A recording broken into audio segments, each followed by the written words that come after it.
구약성경 요엘서 2장 26절에서 32절까지의 말씀입니다. 구약성경 1272쪽에 있는 요엘서 2장 26절에서 32절까지의 말씀입니다. 봉독하겠습니다. 너희는 먹되 풍족히 먹고 너희에게 놀라운 일을 행하신 너희 하나님 여호와의 이름을 찬송할 것이라. 내 백성이 영원히 수치를 당하지 아니하리로다. 그런즉 내가 이스라엘 가운데에 있어 너희 하나님 여호와가 되고 다른 이가 없는 줄을 너희가 알 것이라. 내 백성이 영원히 수치를 당하지 아니하리로다. 그 후에 내가 내 영을 만민에게 부어주리니 너희 자녀들이 장래일을 말할 것이며 너희 늙은이는 꿈을 꾸며 너희 젊은이는 이상을 볼 것이며 그때 내가 또 내 영을 남종과 여종에게 부어줄 것이며 내가 이적을 하늘과 땅에 베풀리니 곧 피와 불과 연기 기둥이라. 여호와의 크고 두려운 날이 이르기 전에 해가 어두워지고 달이 핏빛같이 변하려니와 누구든지 여호와의 이름을 부르는 자는 구원을 얻으리니 이는 나 여호와의 말대로 시온산과 예루살렘에서 피할 자가 있을 것이며 남은 자 중에 나 여호와의 부름을 받을 자가 있을 것임이니라. 아멘. 한 주간 동안 잘 지내셨죠? 네. 우리 찬양대는 언제나 씩씩하게 또 은혜롭게 찬양을 잘해줘서 참 감사하고, 또 미국에서 우리 장희은 우리 선생님도 오시고 또 우리 금효선 집사님도 또 말레이에서 오시고 또 이렇게 건강한 모습으로 만나서 너무 반갑습니다. 악기 연습을 하는 157명에게 질문을 했습니다. 너는 음악을 언제까지 할 거냐? 대답은 크게 세 가지였는데 하나는 1년만 할 거예요. 고등학교까지만 할 겁니다. 그리고 나는 평생을 할 겁니다. 그런데요, 똑같은 시간에 똑같은 선생님한테 배웠는데 실력 차이가 있어요. 평생 배우겠다고 하는 학생이 1년 배우겠다고 하는 학생보다 4배나 학습 능력의 차이가 나는 거예요. 실력이 달라요. 1년 배우겠다고 하는 학생은 내가 음악가다 이런 얘기 안 해요. 평생 배우겠다는 학생은 나는 음악가입니다 이렇게 이야기를 합니다. 신앙생활도 마찬가지라고 생각해요. 마지못해서 아니 취미생활처럼 하나님을 믿는 사람과 인생의 전부라고 생각하고 하나님을 믿는 사람은 똑같은 시간, 같은 교회, 같은 목사님 밑에서 훈련을 받아도 달라요. 여러분은 어떻습니까? 여러분 어떤 신자라고 생각하십니까? 오늘 요엘 선지자는 여러분이 과연 어떤 신자인지를 묻고 있어요. 당시 유다는 굉장히 종교적이었습니다. 하나님을 믿는 성전에도 갖은 우상 가져다 놓을 정도로 정성대단했습니다. 그러면 복받을까? 아닙니다. 유대는 강대국의 침략에 멸망당할 위기에 처해 있습니다. 이에 대해서 요엘 선지자는 우리가 믿는 하나님은 누구냐? 그 하나님은 어떻게 나로 하여금 하나님을 믿게 하느냐? 그리고 누가 하나님의 구원을 받을 수 있는지를 말씀하고 있습니다. 여러분은 과연 어떤 신자입니까? 26절, 27절의 말씀입니다. 너희는 먹되 풍족히 먹고 너희에게 놀라운 일을 행하신 너희 하나님 여호와의 이름을 찬송할 것이라. 내 백성이 영원히 수치를 당하지 아니하리로다. 그런즉 내가 이스라엘 가운데에 있어 너희 하나님 여호와가 되고 다른 이가 없는 줄을 너희가 알 것이라. 내 백성이 영원히 수치를 당하지 아니하리로다. 반복되는 말씀이 있어요. 내 백성이 영원히 수치를 당하지 아니하리로다. 26절, 27절 마지막에도 내 백성이 영원히 수치를 당하지 아니하리로다. 이것이 우리를 향하신 하나님의 마음입니다. 영원히 수치를 당하지 않게 하시는 하나님. 지금 유다 나라가 멸망의 위협에 있어도 하나님은 우리에게 말씀하십니다. 내 백성은 수치를 당하지 않는다. 어떤 환경과 어떤 처지 절망적인 상태라고 해도 내 백성은 수치당하지 않는다. 어느 때까지? 영원히 말씀하십니다. 내 백성이라. 여러분에게 내 백성을 영원히 사랑하시는 분은 어떤 분이십니까? 놀라운 일을 행하시는 하나님, 이스라엘 중에 계시는 하나님, 내 백성이라고 부르시는 하나님은 어떤 하나님이냐? 놀라운 일을 행하신대요. 그리고 우리 안에 계신답니다. 죄인이 예수를 그리스도로 믿을 때 죄사함을 받고 성령을 선물로 주셔서요, 성령이 내 안에, 내가 성령 안에 있는 신비로운 존재가 바로 여러분이고 나라, 그런 얘기입니다. 이 신비로움, 이것은 그냥 신비로운 자체로 있는 것이 아니라 내 안에서 큰 일을 행하시는 하나님의 능력 있습니다. 그리고 그 하나님이 내 안에 계신다는 것이죠. 야곱이 도망치고 있습니다. 장자의 축복을 가로채고 생명의 위협을 느끼고 외삼촌 라반의 집으로 피신여행 가는 것입니다.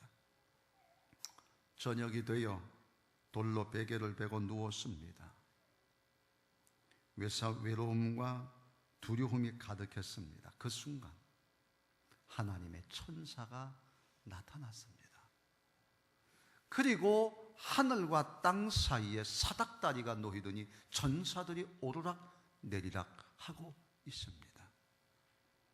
신비한 광경입니다. 놀란 야곱은 내 백성을 사랑하시는 하나님을 경험합니다. 그리고 제단을 쌓습니다. 나의 하나님 고백합니다. 그 누구의 하나님이 아니라 바로 나의 하나님이라는 것입니다. 나의 하나님으로 의지하여 이스라엘이 되고 믿음의 족장이 되는 것입니다. 모세도 여호와는 나의 하나님이시라, 나의 하나님 여호와께서 위대한 출애굽의 지도자가 됩니다. 룻도 나의 하나님이기에 다윗의 할머니가 됩니다. 모압 여인이지만 이런 영광을 누리게 하시는, 내 안에 계시되 큰 일을 행하시는 하나님이심을 우리에게 말씀하고 있습니다. 다윗 왕은 나의 하나님이라는 말을 많이 사용했습니다.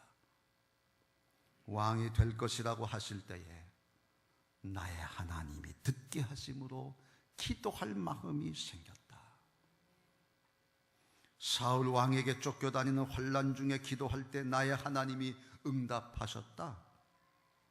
성전 공사를 위하여 예물을 드릴 때 해도 나의 하나님이여 자원하여 드리는 정직한 마음을 아시나이다. 아들 솔로몬에게 성전 공사를 부탁할 때에도 나의 하나님이 함께 계시사 너를 버리지 않을 것이다. 인구조사로 하나님의 심판을 받을 때에도 나의 하나님이여 주의 백성에게 재앙을 내리지 마소서. 특히 기도시인 시편에는 나의 하나님 나의 주여 수없이 나의 하나님으로 고백합니다. 위대한 왕이 되는 것입니다. 예수님도 십자가에서 나의 하나님 어찌하여 나를 버리시나이까? 그 예수님 다시 살리시고 하나님 보좌 우편에 앉게 하시고 모든 이름에 뛰어난 이름이 되게 하시고 마지막 때에는 심판주로 오게 하시는 것입니다.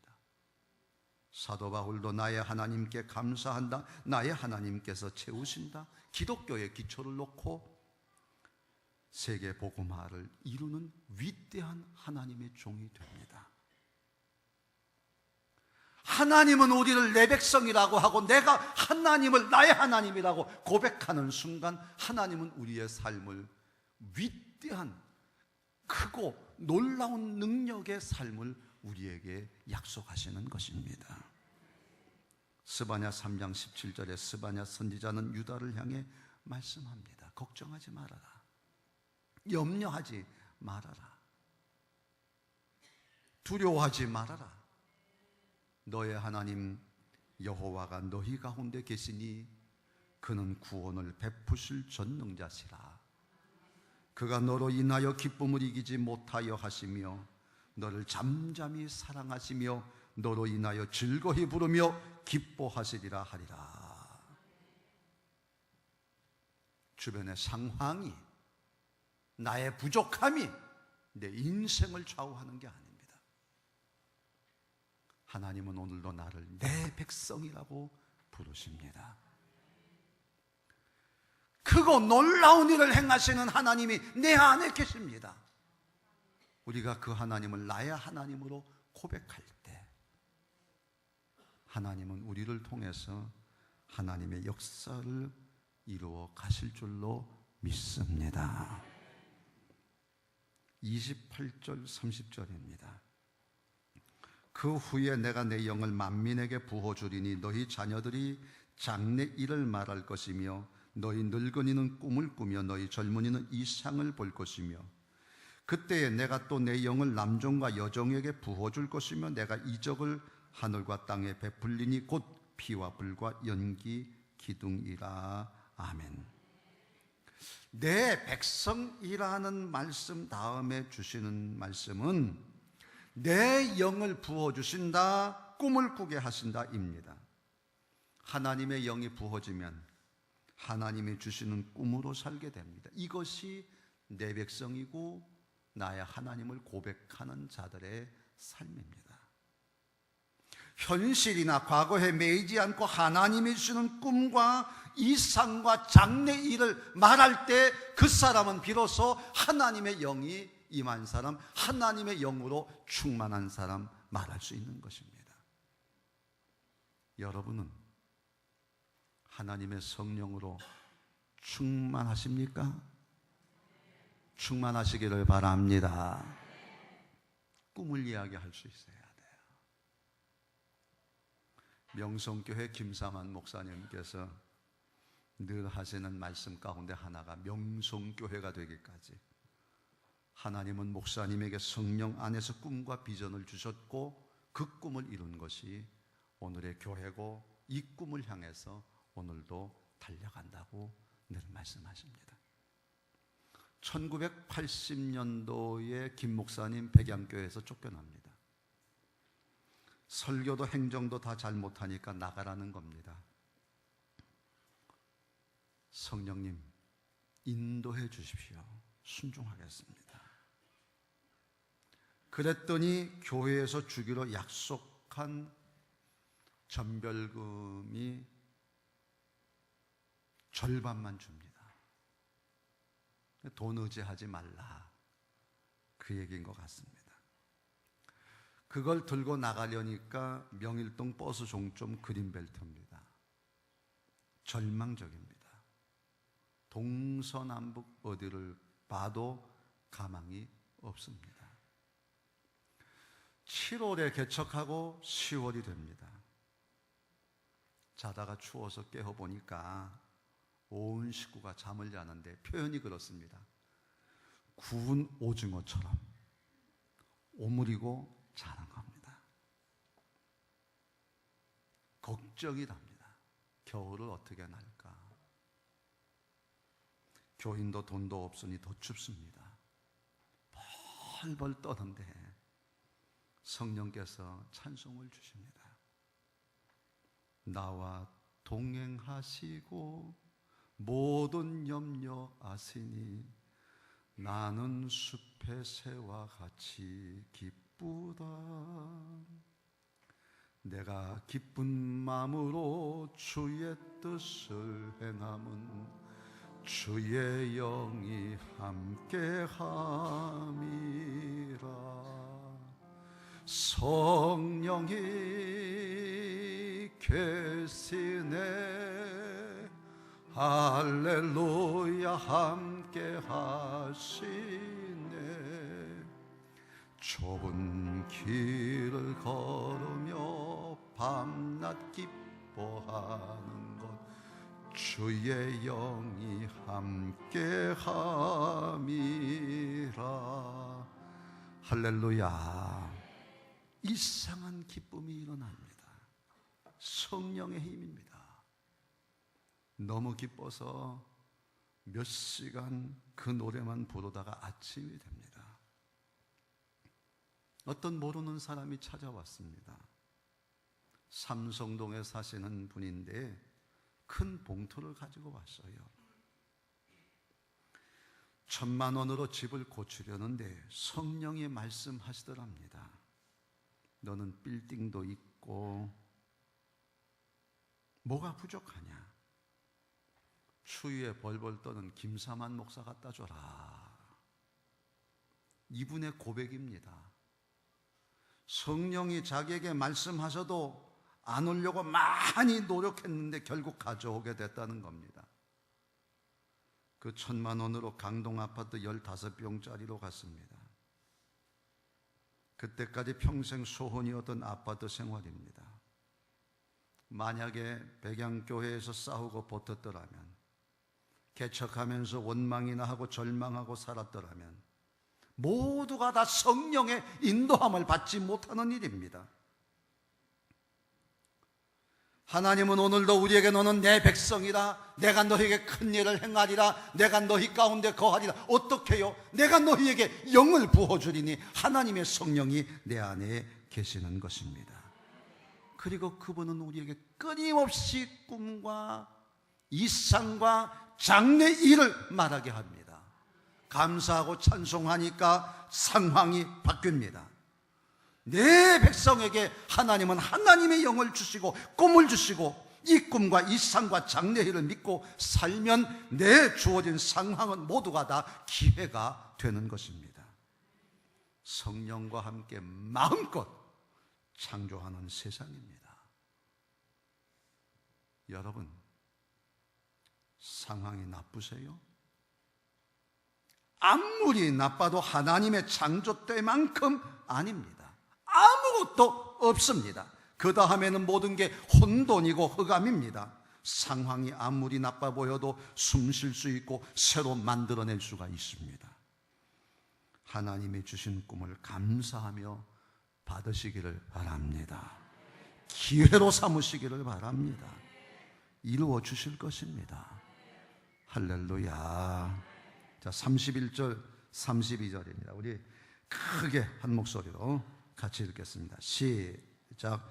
여호와의 크고 두려운 날이 이르기 전에 해가 어두워지고 달이 핏빛같이 변하려니와 누구든지 여호와의 이름을 부르는 자는 구원을 얻으리니 이는 나 여호와의 말대로 시온과 예루살렘에서 피할 자가 있을 것이며 남은 자 중에 나 여호와의 부름을 받을 자가 있을 것임이니라. 아멘.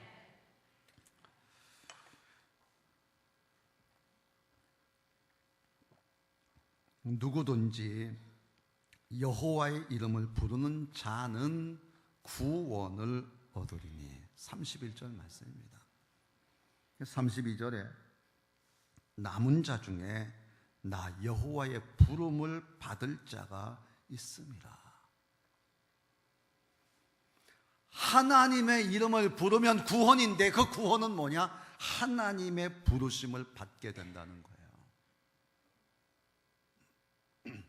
우리의 구원은 내가 이루는 게 아니고 하나님이 친히 이루시는 것입니다.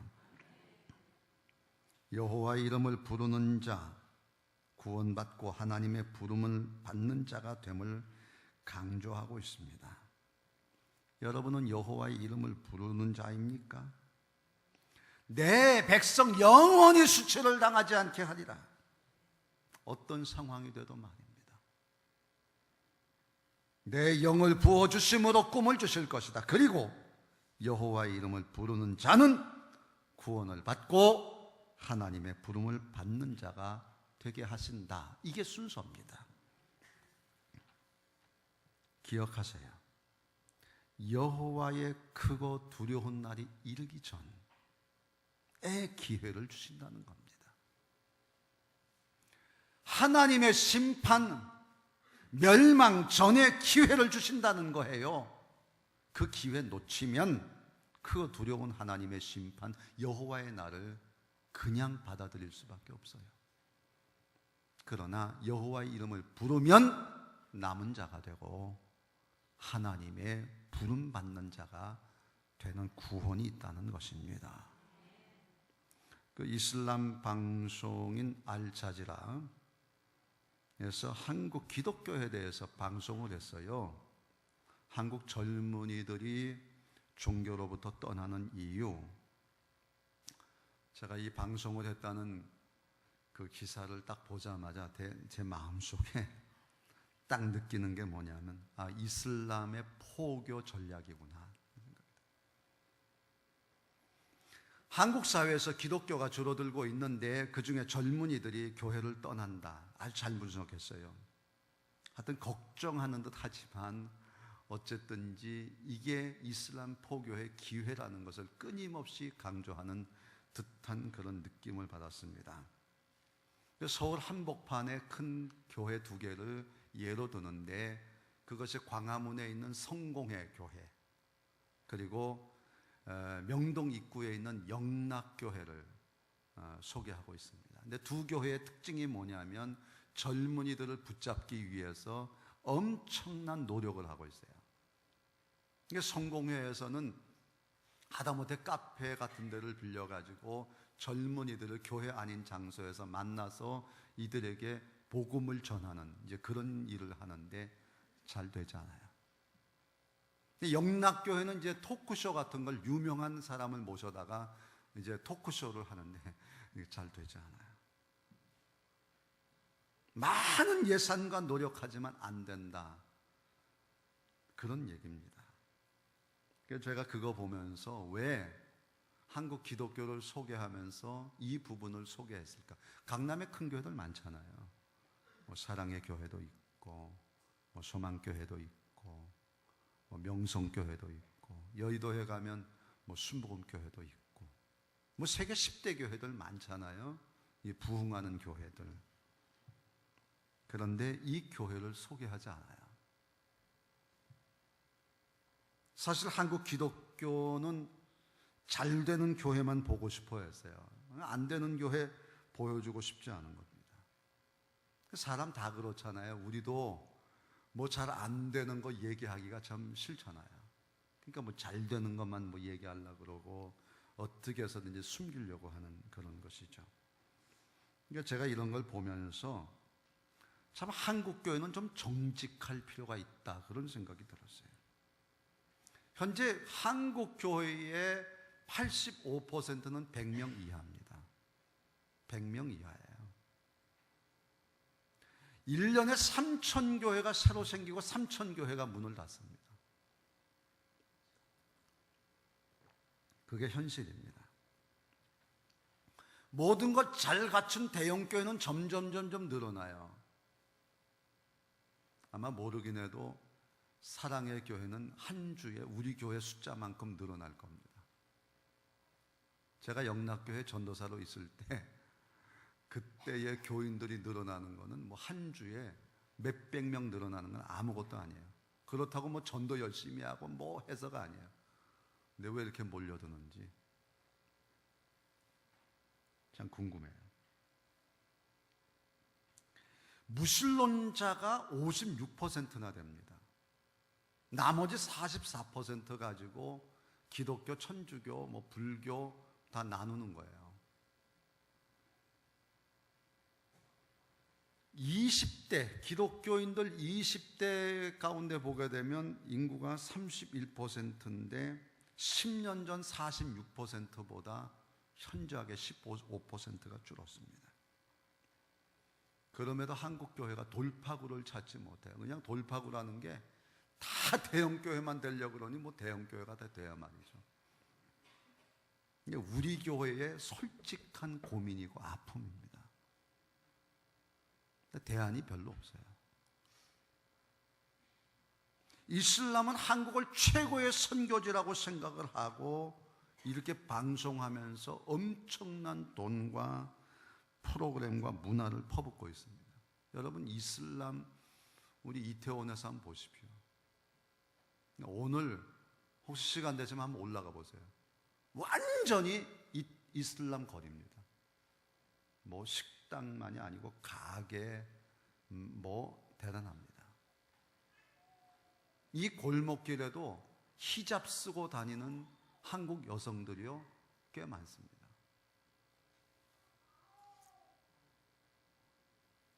완전 이슬람 동네예요. 하나님의 경고입니다. 대책 세워야 되지 않습니까? 난 지난 주간에 한 주간이 거의 죽음이었어요.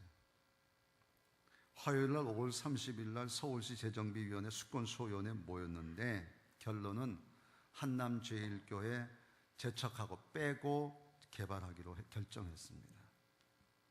우리 생각과 하나님의 생각이 다르다 하는 걸 깨달았습니다. 하지만 우리 최선 다했습니다. 수권소위원회는 교회를 찾아와서 민원을 들어야 함에도 듣지 않았습니다. 사실 수권소위원회에서 이 부분을 제안을 했습니다. 왜 교회를 찾았지 않았냐? 마땅히 이 문제는 문제 제기해가지고 행정소송으로 갈 수 있어요. 그러면 1년, 2년 끌 수 있어요. 그런데 만약에 그런다면 우리가 하나님을 믿는 게 아니고 뉴타운을 믿게 되는 거예요. 신앙적으로도 아닙니다. 두 번째, 재개발 조합은 지금까지 얘기한 건 허공이었지만 이젠 진짜 한남제일교회 때문에 우리 개발 못한다고 항의를 들을 수 있을 겁니다. 어쨌든 지난번 당회에서도 말씀을 나눴습니다. 수권소위원회 어떤 결정이 나든지 우리는 순종하겠다. 나는 여러분에게 설교를 통해서도 이미 말씀을 드렸습니다. 곳곳에서 전화가 옵니다. 안 된 거 너무 낙심하지 마십시오. 하나님이 더 좋게 하실 겁니다. 그 수요일 날도 예배 드리러 오는데 권사님 한 분이 목사님 아유 더 좋은 거 하실 거예요. 또 누가 나한테 전화해서 목사님 어떻게 됐어요? 안 됐어요. 아이고 더 좋게 하실 건데요 뭐. 아 예 그럼요 하나님 더 좋게 하실 거예요. 그러니까 내가 머리로 이거 딱하게 받아들였는데 몸은 여전히 아파요. 그러니까 내가 여기에서부터 여기 오는 거리가 얼마나 이게 멀고 지금 진짜 엄청 아파요. 막 두들겨 맞은 것 같아가지고 어떻게 좀 살아보려고 그렇게 했는데 진짜 아파요. 눈물도 나고요. 하나님 어떻게 하는 게 좋겠습니까? 그 옆에서들 그래요. 목사님 기회잖아요. 저쪽 개발하려면 아직 몇 년 있으니까 그 사이에 좀 교회 좀 멋지게 해가지고 좀 준비하는 게 좋지 않아요? 하여튼 그 얘기 들어도 아파요. 근데 지난 금요일 날 이런 나에게 대못을 받는 일이 생겼어요. 대못을 박아주는 일이 생겼어요. 누가 와가지고 나한테요, 진짜 이만한 망치, 그 엄청난 햄머 이거 가지고 나를 그냥 때리는 것 같은 그런 충격이 있었어요. 한번 들어보실래요? 마당이 깨졌잖아요. 차가 이렇게 드나들고 하니까 그 방수위가 깨지고, 그리고 이제 염화칼슘 뿌리니까 그 위가 계속 깨져 있어서 제가 우리 집사님 보고 여기 우리 깹시다, 여기 깹시다. 그래서 우리 집사님이 그걸 깼어요. 혼자 하는 게 너무 안 돼서 나도 같이 이제 그 드릴 가지고 이제 와서 양복 다 벗고 이제 그러고 깨고 있는데요. 이 앞에 담배 피던 제일교회 직원이 딱 오더니 저보고 이렇게 얘기를 하는 거예요. 이 교회 망했어요?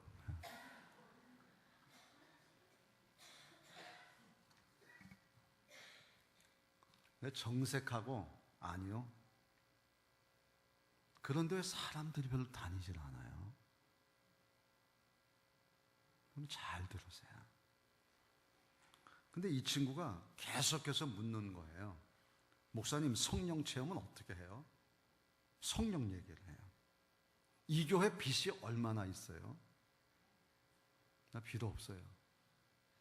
그랬더니 성령 일기 쓰시는 유 목사님 아시죠? 예, 압니다. 그 목사님은요, 성령 일기를 쓰는데 성령의 사람은 항상 빚이 있대요.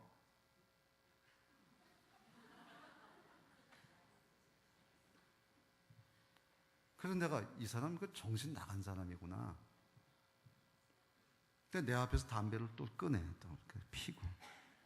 그리고 그 앞으로 가더라고요. 맴도는 거예요. 이 교회 망했어요 라는 말. 왜 사람들이 안 보여요 하는 말. 그래서 제가 우리 가족들하고 얘기도 하고 우리 친구들 모임에 가서도 제가 그 얘기를 좀 공론화해서 이게 왜 이런 사람이 이 사람이 왜 이런 얘기를 왜 했겠냐 한번 좀 생각해 봐라. 근데 사실 그 전날 그 말레이시아 교회의 그 신학교 총장님하고 교수님들 한 22명이 이제 저희 교회에 왔어요. 그러면서 이제 한남제일교회가 지역사회를 어떻게 섬기는지, 또 목사님의 생각이 뭔지 이런 것들을 쭉 정리를 이제 하면서 한 3시간 이렇게 강의도 하고 디스커션도 하고 이제 그렇게 이제 했는데, 그 중에 이제 교수님 한 분이 묻더라고요. 목사님, 저 예배당 지은 지 몇 년 됐어요. 왜 예배당 짓지 않아요? 그 얘기했던 게 딱 생각이 나는 거예요. 그래가지고 이 교회 망했어요 하는 사람의 얘기를 정리를 해보는 거죠. 이 교회가 사람들이 왔다 갔다 안 하면 세상 사람들은 망했구나라고 하는 생각이 드는구나. 그런 생각을 하는구나. 그분의 얘기인 거예요. 왜 성경 공부도 평일에 막 하는데 안 해요? 이제 그 교회 좀 다녀본 사람 같아요. 두 번째는 건물에 대한 얘기를 하는 것 같아요. 지금 이 이태원 일대가 다 변하고 있잖아요. 뒷집도 지었잖아요. 근데 우리만 이러고 있잖아요.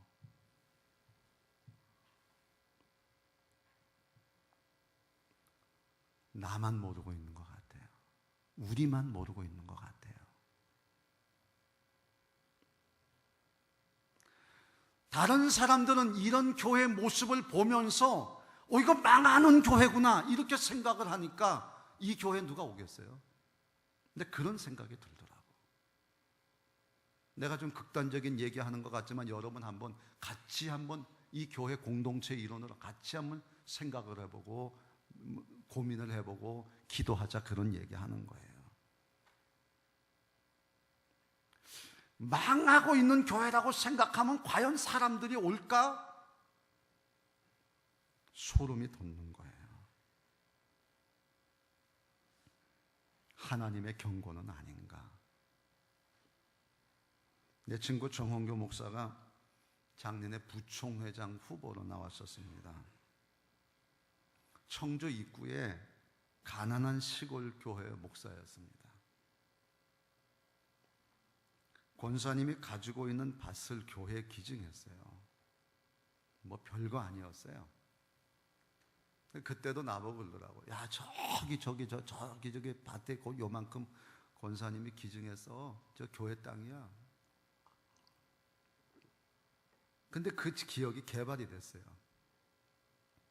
그러니까 이 목사가 기도 중에 딱 찾아가 가지고 우리 새로운 교회에 대한, 건축에 대한 꿈을 꿨죠. 밭을 종교부지로 달라 받았어요. 교회 팔았어요. 땅 좀 넓혔어요. 예배당 지을 돈이 없어요. 그래서 교인들한테 설교했어요. 하나님께서 새로운 예배당 건축에 대한 꿈을 주셨으니까 우리 같이 기도하고 믿음을 가집시다. 그 목사님이 설교하니까 비아냥거리는 중직자가 있었어요. 돈이 있어야지. 무슨 기도야, 기도가. 기도한다고 뭐 예배당을 짓나? 교인이 있어야 짓지 무슨 믿음이야? 돈 교인 하면서 뒤에서 반대를 했어요. 어느 날 오토바이 타고 가다가 넘어졌어요. 병원에서 별다른 이상이 없다는데 계속 토하고 어지러워요. 그러던 어느 날 목사님 찾아왔어요.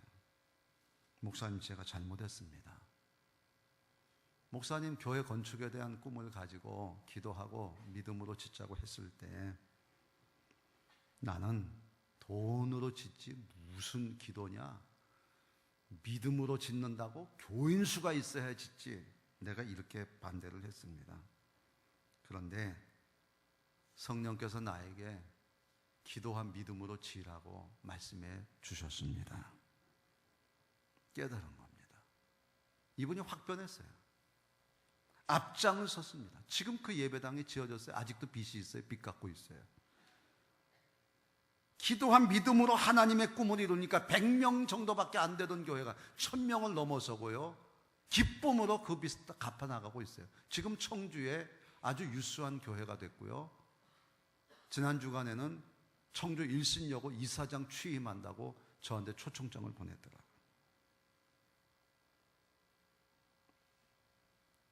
여러분 어떻게 생각하세요? 정현이라고 하는 테니스 선수가 있어요. 우리나라 선수가 테니스에서 뭐 바르셀로나 오픈에 지난번에요 8강까지 갔어요.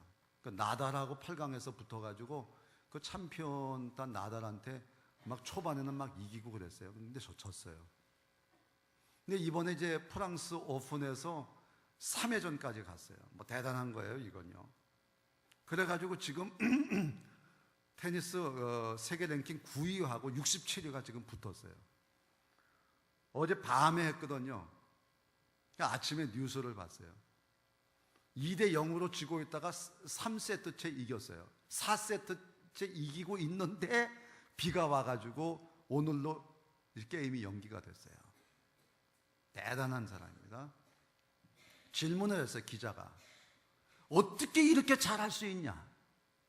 그 정현이가 이렇게 얘기했습니다. 전에는 어떻게 하면 한 세트라도 딸까 이 생각하고 경기에 나갔습니다. 그런데 이제는 어떻게 하면 이 경기를 이길 수 있을 것인가를 생각하고 나아갑니다. 내 가진 능력이 비록 작더라도 내가 어떻게 하면 이것을 이길 수 있고 어떻게 하면 큰 일을 이룰 수 있을 것인가를 생각하는 사람의 차이는 엄청난 겁니다. 여러분은 어떻습니까? 악기 연습하는 거하고 신앙생활도 같아요. 1년 공부하겠다고 하는 학생과 평생 음악인으로 살겠다는 학생의 학습 능력은 그렇게 차이가 나는 겁니다. 하나님을 믿도 대충이 아니라 정말 내 인생의 전부를 걸고 하나님을 믿을 때 하나님의 역사는 일어나는 것입니다. 오늘 성경이 우리에게 그 말씀을 하고 있어요. 내 백성에게 내 백성은 영원히 수치를 당하지 아니하리로다. 어떻게 해요? 하나님의 영을 주시고 꿈을 주시고 이상을 말하게 하심으로 말이야. 장래의 일을 가지고 우리가 논하는 거예요. 현실이 아닙니다. 누구든지 주의 이름을 부르는 자는 구원을 얻으리라. 그는 하나님의 부름을 받은 자라 여길 것이라. 하나님의 부름 받는 자가 되기를 주의 이름으로 축원합니다. 그것이 우리가 가야 할 길이에요.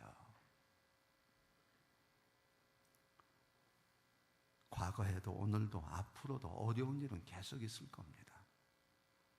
그러나 그 속에서 정말 하나님을 의지하는 사람, 하나님 안에 사는 사람, 말씀을 믿고 굳세게 나아가는 사람, 하나님이 축복하시고 높여주시고 승리케 하실 줄로 믿습니다. 성령님 내 안에 계십니다. 나만의 하나님으로 그런 멋진 인생을, 그런 멋진 신자의 삶을 오늘 성령 강림 주일에 사는 여러분 되기를 주의 이름으로 축원합니다.